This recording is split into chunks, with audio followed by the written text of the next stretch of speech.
যেটাকে একটা বলা হচ্ছে ট্রান্সফর্মার কাপল ক্লাস এ অ্যাম্পলিফায়ার, আর একটা হচ্ছে ক্লাস বি পুশপুল অ্যাম্পলিফায়ার। তো তোমরা বলতে পারো এক্ষুনি তো এই এমিটার এক্ষুনি যেটা করলাম, মানে আগের এপিসোডেই যেটা করলাম সেটা হচ্ছে বেস ব্যাস উইথ এমিটার ফিডব্যাক, বেস ব্যাস উইথ কালেক্টর ফিডব্যাক, বেস ব্যাস with collector and emitter feedback, কত রকমের কত কিছু তো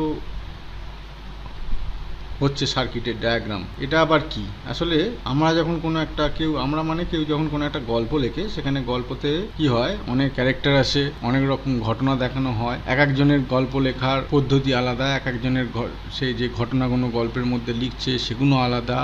অর্থাৎ 100 জন যদি লেখে 100 রকমের হবে। ইলেকট্রনিক সার্কিটটাও ঠিক তেমনি, খুব মজার জিনিস। কত রকমভাবে যে এখানে ইলেকট্রনিক সার্কিটটা তৈরি করা যায় বা ইলেকট্রনিক সার্কিটটা ডিজাইন করা যায় তার কোনো হিসেব নেই। কিন্তু